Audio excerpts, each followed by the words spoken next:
ایک مرتبہ ایک صحابی رضی اللہ عنہ بارگاہ رسالت میں حاضر ہوئے اور عرض کیا، یا رسول اللہ صلی اللہ علیہ وآلہ وسلم، میں کس چیز کے ذریعے جہنم سے نجات پا سکتا ہوں؟ رسول رحمت شفیع امت صلی اللہ علیہ وآلہ وسلم نے فرمایا، اپنی آنکھوں کے آنسوؤں کے ذریعے۔ عرض کیا، وہ کیسے؟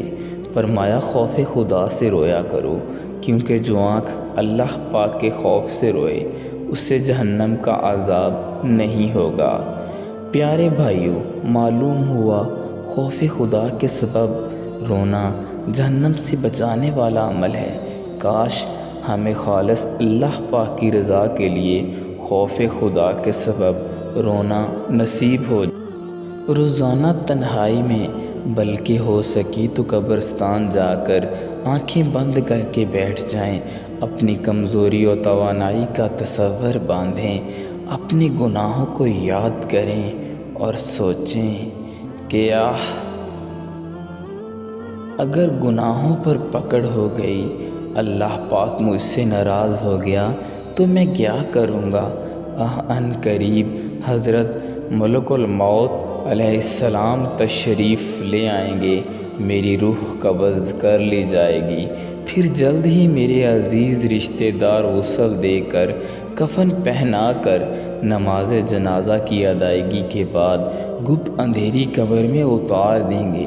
ایسا تنگ مکان، ایسی تنہائی و وحشت اور سخت اندھیرے میں پہلے کبھی اس کا تجربہ نہ کیا ہوگا۔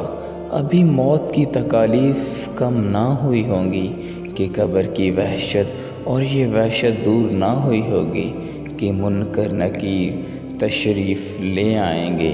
ہاں، قبر میں امتحان ہوگا۔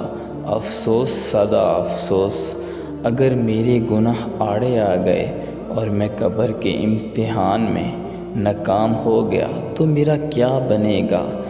روز قیامت گناہوں پر پکڑ ہو گئی، خدا نخواستہ مجھے جہنم میں ڈال دیا گیا تو میرا کیا بنے گا؟ ہائے ہائے، وہ جہنم کی ہولناک سزائیں، وہاں کے بڑے بڑے سانپ، بختی اونٹوں جیسے بچھو، انتہائی تیز آگ کے جو اندر جلا کر رکھ دے گی۔ اے عاشقان رسول، یوں اگر اپنے گناہوں اور قبر و آخرت کے عذابات کا تصور باندھیں گے تو انشاءاللہ الکریم خوف خدا سے دل کانپ اٹھے گا اور آنکھوں میں آنسو بھی آ ہی جائیں گے۔ اگر مجھے معافی نہ ملی، شفاعت مصطفیٰ سے محروم رہ گیا اور مجھے جہنم میں جھونک دیا گیا تو میرا کیا بنے گا؟